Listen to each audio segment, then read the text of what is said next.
बिस्मिल्लाहिर्रहमानिर्रहीम। अस्सलाम वालेकुम जी। कोर्स स्टार्ट करते हैं एसक्यूएल सर्वर। आज टॉपिक हम पढ़ेंगे टाइप ऑफ एसक्यूएल कमांड्स। तो कुछ कमांड्स हैं वो देखते हैं कि कैसी हैं वो और किस तरह से हमने डिवाइड किया हुआ है पूरी कमांड्स को एसक्यूएल सर्वर में। टाइप ऑफ कमांड्स और फिर शॉर्ट क्विज़ होगा। शॉर्ट क्विज़ में आपको एक फ़ाइल दे दूँगा, वो फाइल में 2-3 क्वेश्चंस होंगे, वो आपने सबमिट करवाने होंगे। ठीक है जी। Type of SQL commands. तो एसक्यूएल के अंदर उसने सारी कमांड्स को लॉजिकली ग्रुप किया हुआ है और उनको उसने नाम दिया है। ठीक है, अलग से एक है DDL, DML, DQL और फिर DCL। तो ये इस पर बनता है कि DDL जो है डाटा डेफिनेशन लैंग्वेज, तो ये सारे सबके आगे एंड पे लिखा हुआ है लैंग्वेज। तो इसका मतलब ये नहीं कि हम कोई डिफरेंट लैंग्वेज पढ़ने जा रहे हैं, हम ये सारी जो है लैंग्वेज ये TSQL ही कहलाती है। लेकिन उसने उसके अंदर फर्दर लॉजिकल ग्रुपिंग की है कि कुछ कीवर्ड्स हैं उसको वो कहता है कि ये डाटा डेफिनेशन लैंग्वेज को बिलोंग करते हैं, कुछ कीवर्ड्स हैं वो कहता है कि डाटा मैनिपुलेशन लैंग्वेज को बिलोंग करते हैं। इस तरह से फिर DCL और DQL भी हैं। तो वो देखते हैं कि इसके अंदर कौन कौन से कमांड्स, कौन कौन से कीवर्ड्स अवेलेबल हैं। सबसे पहले आता है डाटा डेफिनेशन लैंग्वेज, DDL। ठीक है, तो डेफिनेशन से मुराद है कि जो मेटा डाटा है उसका, ठीक है, वो मेटा डाटा की जो बनाने का जो तरीका है वो जो है वो डाटा डेफिनेशन लैंग्वेज है। तो यहाँ पे डेफिनेशन लिखी हुई है, data definition language DDL is a part of SQL that allows a database user to create and restructure database objects such as creation और डिलीशन ऑफ अ टेबल। ठीक है, ये एक एग्जांपल दी हुई है। DDL तो और भी काम कर सकती है। इसमें कहा है कि अगर हम कोई भी चीज़ क्रिएट करें, डिलीट करें, चेंज करें, ठीक है, लेकिन वो ऑब्जेक्ट चेंज करें, यानी कि टेबल के अंदर डाटा नहीं डालेंगे हम, टेबल के अंदर जो कॉलम्स उसको चाहिए, column A, column B, column C, वो जब हम नाम लिखेंगे कि पहले कॉलम का नाम क्या होना चाहिए, दूसरे कॉलम का नाम क्या होना चाहिए, पहले टेबल का नाम क्या होना चाहिए, डेटाबेस का नाम क्या होना चाहिए, ठीक है, और फिर उसको जब हमने डिलीट करना है, तो ये सारा कुछ DDL में आता है। तो उसके अंदर ये 3 कीवर्ड्स हैं। क्रिएट का वर्ड है, आल्टर मतलब चेंज करना, क्रिएट मतलब ऐड करना, ड्रॉप का मतलब है कि डिलीट कर देना, रिमूव कर देना। ठीक है, तो यहाँ पे वर्ड जो कीवर्ड है उसने ये यूज़ किया है, ड्रॉप का कीवर्ड यूज़ किया है। तो अगर मैं यहाँ पे क्विक सा आपको SSMS खोल के सिर्फ एक चीज़ दिखा देता हूँ कि इससे क्या मतलब है। जैसे कि यहाँ पे लिखा हुआ है क्रिएट, आल्टर और ड्रॉप। ठीक है, मैं सिंपल सा आपको दिखाता हूँ, सेंटेक्स ज़रूरी नहीं कि हमारा सही हो, मैं सिर्फ आपको दिखाना चाहता हूँ। क्रिएट टेबल और फिर हम लिख देते हैं स्टूडेंट्स। ठीक है, इसको मैं बड़ा कर देता हूँ फ़ॉन्ट। अच्छा, क्रिएट टेबल स्टूडेंट्स। तो अब ये जो कमांड है, ये सेंटेक्स पूरा नहीं है, इसके अंदर 2-3 चीज़ें और भी ऐड होती हैं, लेकिन ये मैंने जब स्टेटमेंट लिखी है और इसके अंदर हमारा वाला वर्ड आ रहा है, क्रिएट वाला वर्ड, तो अब इस स्टेटमेंट को हम क्या कहेंगे कि ये जो है डाटा डेफिनेशन लैंग्वेज को बिलोंग करती है ये स्टेटमेंट। ठीक है, आगे इसके अंदर और भी चीज़ें ऐड होंगी और काफ़ी कुछ हो रहा होगा, लेकिन कोई और इनमें से कोई वर्ड ऐड नहीं हो सकता। ठीक है, तो अगर हो भी रहा है तो हम क्या कहेंगे, इसको DDL कहेंगे इसको। तो इस तरह से फिर आल्टर टेबल स्टूडेंट्स, ये जो कमांड है क्या एक्चुअल में कमांड टेबल को अल्टर करने की, ये भी हम पढ़ेंगे।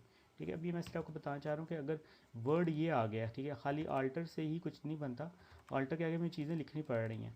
ठीक है, उसका सेंटेक्स कंप्लीट करना पड़ता है तो ही वो कुछ सेंस बनेगी उसकी। तो आल्टर अगर हमने एक स्टेटमेंट में यूज़ कर लिया तो ये अब DDL कहलाएगा। ठीक है, इस तरह फिर ड्रॉप का वर्ड है, तो ड्रॉप लिख देते हैं हम। अच्छा, ये केस सेंसिटिव लैंग्वेज नहीं है, तो यहाँ पे मैंने टेबल का T छोटा लिखा हुआ है, अगर मैं इसको बड़ा भी कर देता हूँ तो कोई मसला नहीं। इवन कि मैं यहाँ पे B और फिर E जो है वो कैप्स शॉर्ट्स में भी लिख देता हूँ, तो फिर भी इसको फ़र्क नहीं पड़ेगा कोई भी। ठीक है, लेकिन ज़्यादा अच्छा है कि आप इसको एक चूज़ कर लें, या तो कैप्स में लिख लें या फिर स्मॉल में लिख लें। ड्रॉप टेबल स्टूडेंट्स, इससे क्या होगा कि स्टूडेंट का टेबल डिलीट हो जाएगा। इससे क्या होगा कि चेंजेस आएंगी टेबल के अंदर। चेंज करनी क्या है वो हम इसके सेंटेक्स के आगे बताएंगे इसको। क्रिएट टेबल स्टूडेंट्स, इसके आगे कॉलम्स कौन से ऐड करने हैं वो हम इसको बाद में बताएंगे। ठीक है। तो ये अगर इस तरह के जो स्टेटमेंट्स हैं उसको हम कहेंगे कि ये है डाटा डेफिनेशन लैंग्वेज। तो डाटा डेफिनेशन के अंदर डाटा का मेटा डाटा होता है। मेटा डाटा होता है कि डाटा अबाउट डाटा, ठीक है। तो डाटा इटसेल्फ क्या होगा, स्टूडेंट का अगर हमारे पास टेबल है तो डाटा इटसेल्फ होगा कि स्टूडेंट का नाम क्या है, अली है, ठीक है, उसकी एज 20 है, ठीक है, वो लाहौर का रहने वाला है, ये तो हो गया डाटा, ठीक है। अब इसका मेटा डाटा क्या होगा कि स्टूडेंट का जो नेम है वो कौन से कॉलम में सेव किया हमने, उस कॉलम का नाम है फर्स्ट नेम। तो फर्स्ट नेम क्या होगा, मेटा डाटा क्या लाएगा, उसको बनाने का तरीका भी DDL से बनेगा वो, कि कॉलम का नेम आपने रखना है फर्स्ट नेम, ठीक है। हम एज जो उसकी रखवा रहे हैं उसका कॉलम का नाम क्या रख रहे हैं, AGE एज, ठीक है। तो ये कॉलम का नाम रखेंगे तो ये मेटा डाटा में कहलाएगा। फिर सिटी का वर्ड हम लिखेंगे कि CITE, सिटी कॉलम रखेंगे और उसके अंदर उसका डाटा रखेंगे लाहौर का। तो लाहौर जो होगा वो डाटा होगा और उसका जो मेटा डाटा है वो ये कॉलम्स के नेम और टेबल का जो नेम है स्टूडेंट, वो जो वर्ड्स हैं ये सारे मेटा डाटा कहलाएंगे। तो उनको बनाने के लिए क्रिएट अल्टर ड्रॉप होता है। अच्छा, खाली ये टेबल के लिए नहीं है, ये किसी भी ऑब्जेक्ट को क्रिएट करने के लिए यूज़ होता है। मसलन आपने डेटाबेस भी क्रिएट करनी है तो आप यही यूज़ करेंगे, आपने टेबल क्रिएट करना है और ड्रॉप करना है, चेंज करना है, यही यूज़ करेंगे। आपने स्टोर्ड प्रोसीजर्स करने हैं तो वो भी उसके लिए भी यही काम करेंगे हम। स्टोर प्रोसीजर्स हम आगे जाके पढ़ेंगे डिटेल में। फंक्शंस हमने करने हैं तो उसके लिए भी यही होगा, ठीक है। आपको आई थिंक इसका आइडिया हो गया कि ये क्या है। नेक्स्ट पे आते हैं। नेक्स्ट है डाटा मैनिपुलेशन लैंग्वेज, DML, ठीक है। तो data manipulation language DML is a part of SQL used to manipulate data within objects of a relational database, ठीक है। ऑब्जेक्ट्स के अंदर जो डाटा है उसको मैनिपुलेट करने के लिए, उसको चेंज करने के लिए, उसके साथ छेड़खानी करने के लिए, मैनिपुलेशन जो है चेंजेस करने के लिए हम जो है वो जो चीज़ यूज़ करते हैं, जो कमांड्स यूज़ करते हैं उसको वो DML कहलाता है, कहता है कि ये DML लैंग्वेज को बिलोंग करते हैं। इंसर्ट, अपडेट और डिलीट। अगर आप इसको गौर से देखेंगे तो ये वही वाले वर्ड्स हैं, उनके अल्टरनेट वर्ड्स उन्होंने यूज़ किए हैं। क्रिएट की जगह उसने कर दिया इंसर्ट, ठीक है, और आल्टर इधर लिखा हुआ तो डाटा के लिए इसने अपडेट का वर्ड यूज़ कर लिया। ड्रॉप का वर्ड था DDL में तो DML में उसने डिलीट का वर्ड यूज़ कर लिया। तो थोड़े से ये तीन वो वर्ड्स वही हैं, लेकिन उसका नाम उसका डिफरेंट है, मतलब उनका सेम है। तो DML कब यूज़ होगा, जब हमने डाटा के साथ चेंजेस करनी है। यानी कि अली से नाम रखा था तो उसने कहा कि अली का नाम चेंज करके अली मुस्तफ़ा रख दो नाम, ठीक है, मतलब ऐड कर दो, चेंज कर दो। तो हम ये अपडेट का वर्ड यूज़ करेंगे, हम डाटा के साथ चेंजेस कर रहे हैं। अगर हम कहते हैं कि फ़र्स्ट नेम को चेंज कर दो, फर्स्ट नेम जो कॉलम का नाम है उसको चेंज करके उसको लिख दो फुल नेम, ठीक है, तो वो कब होगा, वो हम अल्टर से करेंगे चेंज, ठीक है। टेबल के अंदर अल्टर का कमांड यूज़ करेंगे और उससे कॉलम का नाम चेंज हो जाएगा। अगर हमने उस डाटा के अंदर जो रो आ रही है उसका अंदर चेंजेस करनी है तो अपडेट का कीवर्ड यूज़ करेंगे। फिर है जी डिलीट। डिलीट हो जाएगा कि जी जब हमने डाटा में चेंजेस करनी, ठीक है जी। तो DML है ये, उसके अंदर ये तीन कमांड्स फॉल करती हैं। अगर हम इसको देखें तो इंसर्ट इनटू टेबल, जो भी हमारा टेबल है, वैल्यूज़ और फिर आगे वैल्यू लिख देते हैं 1,2,3। तो ये जो मैंने स्टेटमेंट लिखी है ये कंप्लीट है भी और नहीं भी, इसके अंदर कुछ चीज़ें मैंने नहीं लिखी, लेकिन इसमें इंसर्ट का वर्ड आ गया। तो इंसर्ट का वर्ड आ गया, इसका मतलब है कि अब ये जो स्टेटमेंट है ये कहलाएगी कि ये DML स्टेटमेंट है, ठीक है। तो इंसर्ट का वर्ड आ गया, ये DML स्टेटमेंट है। इस तरह से फिर अपडेट BBO डॉट स्टूडेंट्स, ये अगर इसका सेंटेक्स का समझ नहीं लग रही तो कोई बात नहीं, ये भी हमने सीखा नहीं है, ये मैं आपको बताऊंगा अभी बाद में, ठीक है। हम यहाँ पे लिखते हैं कि कॉलम 1 इक्वल्स टू 1 कर दो, वेयर ID इक्वल्स टू 1। तो ये जो स्टेटमेंट हमने लिखी है इसके अंदर अपडेट का वर्ड आ रहा है, ये क्या करेगा, कॉलम 1 को की वैल्यू को 1 लिख देगा, या जो भी हम यहाँ पे लिख देते हैं ABC लिख देते हैं, तो कॉलम 1 की वैल्यू कर देगा ABC वहाँ पे जहाँ पे ID इक्वल्स टू 1 है, ठीक है, तो अपडेट का स्टेटमेंट का अपडेट का वर्ड आ रहा है इसमें, तो ये स्टेटमेंट DML कहलाएगी। इस तरह से फिर डिलीट dbo डॉट स्टूडेंट्स। ठीक है, अब यहाँ पे अगर हम ये डिलीट का वर्ड लिख रहे हैं तो टेबल जो है वो डिलीट नहीं होगा। ठीक है, DML हो रहा है ना, तो डाटा मैनिपुलेशन लैंग्वेजेस से इन तीनों कमांड से सिर्फ डाटा के अंदर चेंजेस आ सकती हैं, डेफिनेशन में कोई चेंज नहीं आ सकती। कि मैं यहाँ से अपडेट चलाऊँ और मैं कहूँ कि कॉलम 1 को रीनेम करके कॉलम 2 कर दो, तो ये कमांड उसके लिए नहीं है, इससे नहीं चलेगा वो। इंसर्ट में कहूँ कि यहाँ से स्टूडेंट्स के अंदर एक और कॉलम इंसर्ट हो जाए, वो नहीं होगा, डाटा ही हो सकता है इंसर्ट। इस तरह से डिलीट स्टूडेंट्स में करता हूँ तो स्टूडेंट का टेबल डिलीट नहीं होगा, स्टूडेंट के अंदर जो डाटा है वो डिलीट हो जाएगा। ठीक है, इसके अगर हम ड्रॉप को देखें तो ड्रॉप जब वो स्टूडेंट को ड्रॉप कर रहा है तो डेफिनेटली डाटा भी डिलीट हो जाएगा, उनके टेबल इसने उड़ा दिया तो डाटा भी डिलीट हो जाएगा। तो ये इंसर्ट अपडेट डिलीट जो है ये कहलाएगा डाटा मैनिपुलेशन लैंग्वेज। ठीक है, आगे चलते हैं। अगला है जी डाटा क्यूरी लैंग्वेज। ठीक है, इसको डाटा रिट्रीवल लैंग्वेज भी बोलते हैं, DQL। ठीक है, इसके अंदर सिर्फ एक ही कमांड है और वो है सेलेक्ट का वर्ड है। ठीक है, तो अगर हमारी स्टेटमेंट के अंदर सेलेक्ट का वर्ड आता है तो वो हम उसे कह सकते हैं कि वो वाला पार्ट जो है वो DQL कहलाएगा। तो वो कैसे होगा, select static from dbo dot students. ये स्टूडेंट्स के टेबल से डाटा निकल रहा है लेकिन स्टेटमेंट के अंदर सेलेक्ट का वर्ड आ गया। तो अब ये सेलेक्ट का वर्ड लिखा हुआ आ रहा है तो इसका मतलब है कि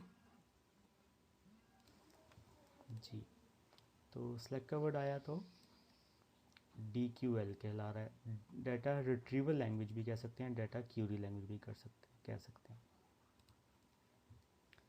फिर नेक्स्ट है डाटा कंट्रोल लैंग्वेज। तो डाटा कंट्रोल लैंग्वेज क्या है कि जब हमने डाटा की रिस्ट्रिक्शन हमने करनी है कि डाटा को रिस्ट्रिक्ट कर देना है कि कुछ यूज़र उसको देख सकें और कुछ यूज़र्स ना देख सकें उसको। तो data control commands in SQL server allow you to control access to data within the database.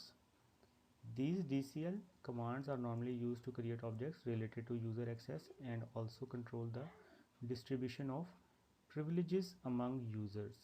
तो privileges बेसिकली हमने अगर चेंजेस करनी है यूज़र्स के अंदर तो ये दो कमांड यूज़ होंगी।